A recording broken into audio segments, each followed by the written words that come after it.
Mississippi State and Arkansas set to do battle at Davis-Wade Stadium. We are here previewing, predicting, and breaking down this game between the Bulldogs and the Razorbacks. Hello, everyone. I'm Chris Phillips. He's Dave Shumate. Appreciate each and every single one of you tuning in.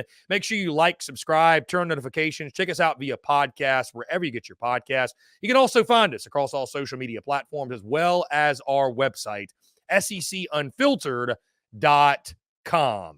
This segment brought to you by our friends over at RHOBACK. Go to RHOBACK.com, use promo code SECU for 20% off your first purchase. That's RHOBACK.com, promo code SECU to get 20% off today. The Mississippi State Bulldogs, still in search of their first SEC win of the Jeff Lebby era, host the Arkansas Razorbacks this weekend in Starkville, Mississippi at Davis-Wade Stadium. We are here previewing, predicting, and breaking down this game. I am Chris Phillips, and helping me do so, my good friend Dave Shumate joins me once again. Dave, what's going on, my man? Appreciate you taking the time and excited to break down this game with you. Yeah, I mean, I think it could potentially be a dangerous one for Arkansas here, and it's a one they have to have if they want to get to 6. I mean, most people, I think we just casually go through the schedule, and as we've learned with the 24 season, it's very week to week. So it's tough to totally pencil in. I mean, for sure, have your eraser ready. But you can start penciling in some dubs and losses for people. Be ready to erase it as well. But I think most people heading into this one would give probably Arkansas the nod against Mississippi State and against Louisiana Tech, which would get them to 6. But as we've learned, and even going back to probably the Texas game, Mississippi State's getting a little better each week. Now, it's all relative. Are they a good football team? Not at all. Is it all Jeff Lebby's fault? Some not. But they are getting better. They're more competitive in the league than it looked like they would be after Chase Scadaboo probably still running all over the city of Phoenix over there against them. Didn't look great against Florida. But in road trips against Texas, road trips to Georgia, they were playing with A&M. They brought that game in the fourth quarter last week. They're getting better. They're playing some chestnut checkers moves to allow them to play some closer games, play a little bit more complementary football. So to me, to Arkansas, it's a dangerous game that you have to have here. And if you're Mississippi State, Dave, you kind of feel like, hey, we really have nothing to lose here. I mean, you could argue it's best chance to win an SEC game, so there's some pressure. But, I mean, Mississippi State's kind of that snake laying in the grass right now, just waiting, and it feels like they could probably jump up and bite somebody. We'll see if it's the Hawgs. Again, this is an 11:40 a.m. Central Time kickoff, Dave, and the SEC Network at Starkville, Mississippi at Davis-Wade Stadium.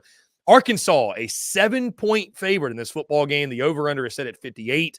Dave, Arkansas leads the all-time series 18-15-1. And their last meeting, who can forget that barn burner last year? Mississippi State won by a final score of 7-3. I think we're all just hoping, Dave, we don't get a repeat of what we saw there last year. Dave, like you mentioned, as we dive into this game and the top storylines of this one, how does Arkansas bounce back? They got punched in the face against the LSU Tigers. This was a game that was really built up as, this massive matchup, obviously, after you beat the Tennessee Volunteers at home, the battle for the Golden Boot. I'm curious how Arkansas is able to respond from that one, Dave. Again, anytime you suffer a loss of that magnitude, now you've got to go on the road. It's not a noon game or anything, but it's a sleepier early game.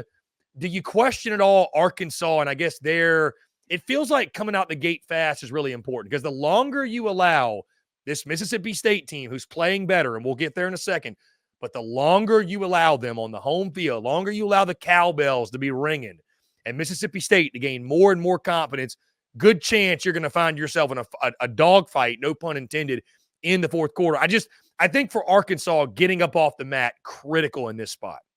Yeah, can't let that LSU loss linger. You had 2 weeks to get fired up for that game against LSU. You thought, you were only a 2.5-point dog. It was a good spot for you. LSU coming off an emotional win. You get your teeth kicked in. Looked more like Arkansas against UAB than it did against Tennessee. And again, Arkansas had some issues against Tennessee as well, but that just didn't translate over. You're right, Chris. You just cannot let a team and it's tough to say this because I don't know if Arkansas is good enough just to go put Mississippi State away and go night early, and this isn't even a game in the second half. Because, again, I think Mississippi State's kind of loosely use this term, kind of figured themselves out a little bit, at least to keep themselves in games against quality competition with teams that have better rosters than them. So that'll be interesting for that standpoint. You're right, Chris. In an upset on the road, a way to get that crowd into this game is to let this game linger into the fourth quarter. And as we know, once it gets into that in the fourth quarter, it's a tied game, one possession game. It puts the visiting team up with their back against the wall because one play here or there, take away a scheme, a kid slips and falls. Just anything can happen. You're putting it, letting some external factors come into that from that perspective. Dave, what about the matchup with Taylon Green, Jaquindon Jackson, that group of receivers against Mississippi State defensively? Because I feel like that's where, if Arkansas is going to have the Bulldogs, that's where it's going to happen, right? I mean, with Coleman Hutzler in that group, we know that's the weakness of the football team. We'll talk about the state offense in a second, some things they've been doing well, but it comes back to that for me, Dave. Like, it feels like Arkansas should be able to, and Bobby Petrino should be able to, like that. That might be one of the biggest mismatches of this game, Dave, is Bobby Petrino against Coleman Hutzler. I mean, you talk about, a first-time DC in the SEC. Now you got to face a guy in Bobby Petrino that can scheme up anybody, can scheme up with the best of them. That might be the biggest mismatch in this game. No, Chris, I mean, I'm looking at it right now. Mississippi State, out of 133 FBS teams, total defense, 122. A lot of triple digits here, folks. Scoring defense, 117. Third down defense, 130. Team passing efficiency defense, 121. Passing yards allowed, 112. Rush defense, 114. And sacks, they're dead last. And tackles for loss, they're 130. So not a lot of redeeming defensive statistics there. You're right. Bobby Petrino, the old wily veteran. Key will be, can Taylon Green get his confidence back? Jaquindon Jackson looks a little banged up. How often do we see him? So that'll be another interesting perspective from that. But you're right. You got to give Arkansas the edge offensively as long as they're not doing dumb things. I'm like, the only way you don't see Arkansas putting up some kind of points against this Mississippi State defense is if they're turning it over, committing dumb plays, which we have seen Taylon Green do. So that's not total. That chapter is not totally out of the book. And on the other side, Dave, Mississippi State offensively, Dave, I saw a stat, and if somebody wants to correct me if I'm wrong, I think the stat that I read was touchdown passes in the month of October. Michael Van Buren leads all SEC quarterbacks right now with 10 of them. The way this offense has come on, it's actually really, really impressive. I mean, you look at what they did against Georgia, scored 31 points in that game. He had over 300 yards passing, obviously. We talked about that last week. It feels like, Dave, this Mississippi State team, this Mississippi State offense, and we kind of thought they were dead after Blake Shapen goes down, their best player. Michael Van Buren's been really good for them. Like they're kind of finding their stride offensively with Kevin Coleman and Kelly Akari and Sado Traore and some of these offensive weapons. No, you're right. They've kind of figured themselves out from that perspective across the board. I mean, maybe this may be a bold statement here, Chris, but maybe long-term, again, probably not this year. I'll say it. It's not this year. But going in for this could, again, you never want your starting quarterback to get hurt. You don't want anyone to get hurt, Blake Shapen. It's maybe a little bit of a blessing in disguise, though, heading into 25. You get Van Buren a bunch of these reps in conference play. He rolls through the spring. You know what he's comfortable with. You roll into 25. You're a little bit more ahead than you probably thought you'd been if you were restarting that clock with the quarterback. Because, again, I think right now, people were throwing, hey, does Mississippi State go after Jackson Arnold if Oklahoma were to cut in the relationship with Jeff Levy? I think Michael Van Buren, the St. Francis, Baltimore, Maryland native, I think I remember watching him in high school. I loved his film in high school. I think he's kind of the guy you roll with here. You go invest in him, and you're right. Since they've really turned it on with him, kind of got out of their certain ways, tweaked some things, they look pretty sufficient on offense. Is it good all the time? No. But, I think it's unrealistic to think they're just going to flip the switch there and be a really good offense this year. But I think it's all contextual in Mississippi State. If you've watched them all year like we all have, you've gradually seen them get better. I give respect to Jeff Levy. Like, he just didn't go like, you know what, we just do what we do, man. Bombs over Baghdad. We'll get the numbers, spread it out, we'll run the foot. It's like, no, like, you changed up to an extent where you're allowing your team to be in games in the second half. And I got to give him credit. Got a tip of the cap to Jeff Levy for that. And you look at the numbers, Dave, from the previous matchup against Texas A&M, which I just completely glossed over. Obviously, a 10-point loss against the Aggies on the home field. Michael Van Buren, 22 of 41, 242, 3 touchdowns in that ball game. The running game, Devon Booth, 12 for 79. He was pretty solid for them. I mean, averaging over 6 yards a carry in that football game. Yeah. Johnny Daniels as well, 13 for 50. So is there going to be a run game there also to complement Michael Van Buren? And if there is, I mean, again, with what Michael Van Buren's done connecting with guys like I mentioned, Kevin Coleman, Kelly Akari, Mario Craver as well as stepped up. They've used the running backs in the passing game. I mean, I think they've got the offense to give Travis Williams and that Arkansas defense, some problems. I'm also too interested, Dave. I'm going to put this on you a little bit because you were sort of the one that pinned that, as we start to get later in the season, this is where T-Will's defenses have started to, fade a little bit. So do we start to see that this week? Or is that something that, that's not going to become as much of a trend as we talked about before the season? But it has happened like every year with him. So, it's a big game for the defense too. We're not to turkey month yet. Normally it's November that he starts to fade in. I was waiting. Yeah. I saw Sam Pittman's press conference was going on right when we were starting this. So I was wanting to see if there was any injuries. So that correlates with it too on the defense side of the ball. But you're right. Like, as the season continues to go on, Travis Williams' defense, statistically, I don't know if I couldn't pinpoint to what specifically it is. I worked with him twice when I was in it. His first year as a DC at UCF. And some of it, again, it's attrition. Everybody's going to get a little bit worse. Just because you're losing bodies. And again, everybody's as thin as they've ever been before in the sport because of the portal. But yeah, this is a game defensively. I think this game's going to come down to Arkansas's defense. So I'm glad you asked that, Chris, because I do think this is the worst defense. Again, they've improved a little bit, Mississippi State, but it's the worst defense Arkansas has seen since UAB. Let's call it spade a spade. We expect them to put up some points. You mentioned it. The Wiley veteran OC, he's the first-year DC. If they're not putting up points, Taylor Green's turning it over, Arkansas is in trouble. Defensively, though, if you're Travis Williams in that unit, if you're Coach Woodson as well, and then the secondary coach, it's one of those things you got to sit there and be like, guys, I mean, if we can just hold these guys 28, 24 below, we should win this game. Because I think the offense is going to score 30 plus. I mean, the over-under total in this, what is it, CP? 58. Yeah, I mean, it's agreeing with that statement as well. I think the key here is for Arkansas is it's an earlier game. Your guys are naturally going to be a little disappointed off the LSU game.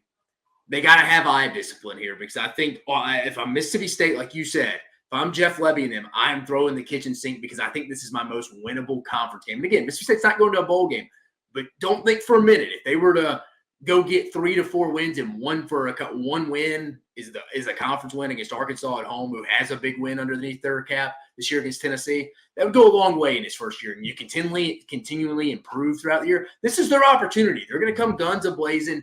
T-Will and them better be, hey, we're not just rolling out like, it's Arkansas, we still got Ole Miss, Texas we'll look ahead to. Like, well, we can go get one of those at home. You have to have this to get to 6. This is the most important game on Arkansas' schedule this year.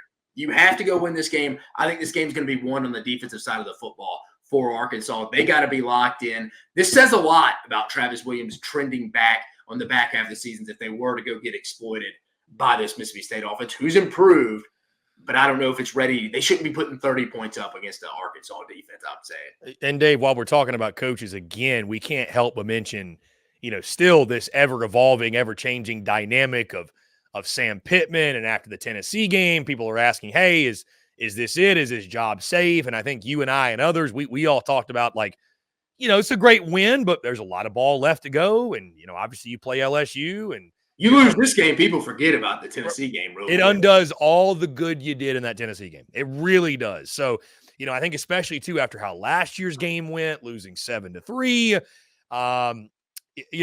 having obviously a much better performance than that. But yeah, winning this game, to your point, Dave, this is the game that if you lose, it undoes all the good or any of the good you've accomplished this season, essentially. I think you win this game, you win La Tech I know we're previewing specifically this game, but the other games are kind of, again, I know they want the Missouri game, but Ole Miss, Texas, those are kind of, you're playing with house money a little bit. You just get to 6, maybe 7, you should be fine. But again, you lose this week, that's almost out the door. That'd be I hate to say this because, again, I'm not in the building, but that would feel like it would be kind of a program back-breaking loss from that perspective.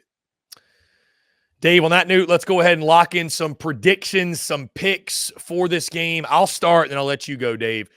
To your point, I think defense is going to be critical here. I think for Arkansas specifically, they should be able to score on offense. I've mentioned it many times. I love this group of pass catchers they have. I know, obviously, again, they got beat up against LSU, and I'm actually high on LSU. I give LSU a lot of credit in that football game, but I still love the group of pass catchers they have. I love Jaquindon Jackson, the running back spot. Taylon Green, we know he needs to be efficient, be able to hit some of those shots down the field, take care of the football.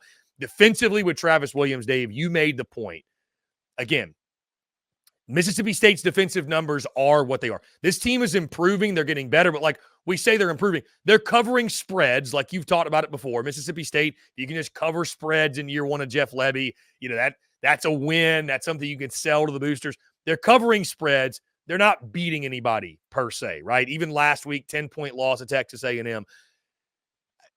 This is a game where what really intrigues me, Dave, I will not be surprised if at some point, like Mississippi State jumps up and gets somebody, because it kind of feels like it's building up to a point to where one of these weeks it comes together and they get somebody. I just don't know if defensively they can do that. I don't. It will take, and I'm not saying this is an impossible route to victory, by the way, but it's going to take Taylon Green playing being riddled with mistakes in the football game, Arkansas shooting themselves in the foot, a couple turnovers, probably some self-inflicted errors on their end. Mississippi State, again, I like Michael Van Buren's game a lot, to your point, Dave. I think they're set in regards to quarterback in the future. I think they've got weapons on the outside. I think they've got weapons in offense that can give Arkansas some trouble. Place is going to be rocking. I think Mississippi State understands this is the empty the clip game for them. This is let's let it all hang out and try to get us an SEC win. I think State's improving, but I just don't trust the defense enough. I think Arkansas, Bobby Petrino against Coleman Hutzler, like I mentioned, that's the biggest mismatch in this game. I think Bobby Petrino will expose Coleman Hutzler yet again. I think Arkansas will have just enough offensively. Like we mentioned, though, Dave, can Mississippi State keep covering spreads? I think they'll cover another spread here, believe it or not. I think they're going to cover the 7 points. I think this is going to be a close competitive game. It seems like it's always close when these two teams play each other, but I do think Arkansas will outlast Mississippi State. And what I think, Dave, is actually going to serve as one of the more entertaining games of the day, maybe surprising. So give me Arkansas beating Mississippi State. Final score, Dave, Hawgs 34, Mississippi State 30, and what I think is going to be a really high-scoring game. And I don't think State's capable of getting that stop they need to win a game like this. But I tell you, Dave, I say that, and I also say, if you tell me Mississippi State wins, I'm not going to be totally shocked, because we've seen Arkansas. I mean, they're more than capable of playing a game poorly enough to lose a football game like this on the road in the SEC. I mean, I'm not going to put that past them, but I think Arkansas gets it done 34-30 final over the Bulldogs. I mean, you said a lot of the same stuff I was going to hit on. I agree. I think this game's going to come down to defense. Like you said, you trust. I think Arkansas may not be pretty all the time, but I do think they're going to score enough points. Even say Mississippi State may even gift them a short field or two where it's a little easier on Bobby Petrino and Taylon Green to go put it into the end zone. I'm with you. I think this game's going to be close, because I think it's a dangerous spot for Arkansas. Kind of like, again, it's not the coaches probably thinking like this, but you're dealing with 18 to 22-year-olds who have just been disappointed. People are telling them 2 weeks how awesome they were against Tennessee, and then you go get shellacked. Your worst performance since the UAB game. I know you've lost games to A&M since then, but this was definitely your worst overall performance since the UAB game the week after the Oklahoma State game. I just think it's a dangerous spot. In the morning, again, Mississippi State, this is probably, if you really ask their fan base, if you ask Jeff Lebby, this is the one they're probably like, yeah, we're probably going to get it. It's probably not going to go get it in Oxford. We're probably not going to go get it in Knoxville. Missouri at home, maybe, but probably not. This is it. You hone in on it. I think they're going to throw a bunch at you. They're going to be playing with their heads on fire. They understand that. They're going to be hammering this home at every team meeting all the way through to when they get on the bus heading to Davis Wade Stadium. I'm with you. Some way, somehow, I think this game is just a very close game. And give me Arkansas, though. I'm a couple points. I think they win by a couple points more than you think, but it's going to be 34-27. I want the same team total Arkansas as you. I think Mississippi State covers by half a point. For whatever reason, I just think I'm with you. I have a hard time seeing the way college football is. Arkansas, again, it'd be very impressive if they were to be able to put that away from them and go kind of control and dominate this game. It'd give you a lot of hope, and would give you a big mature win, as I always like to use that term when you're coming off an emotional game, you got to go on the road against a team you're better than. Arkansas is the better team. But again, I think you got a desperate Mississippi State team, feels like they have nothing to lose. Arkansas can't let LSU beat you twice. Again, we both know it wasn't a close game, but it was a raucous environment, left a lot to be desired. Hey, next time you got to go pack your bags, go on the road to Starkville. It's a weird trip, weird road trip, but I think they get it done. But it's ugly. It's an ugly game. It's an ugly game. But hey, you have to have it to get to 6. Yep, got to have it to get to a bowl game for the Hawgs. And Mississippi State empty the clip. Try to get your first SEC win of the Jeff Lebby era. Guys, but what do you think? Do you agree? Do you disagree? How do you see this one playing out when Mississippi State and Arkansas do battle at Davis-Wade Stadium? Guys, that's going to do all for us. Appreciate each and every single one of you tuning in. Again, make sure you like, subscribe, turn on notifications. Check us out via podcast, wherever you get those, as well as our website, secunfiltered.com. For Dave Shumate, I'm Chris Phillips. Appreciate each and every single one of you tuning in, and we will catch you on the other side.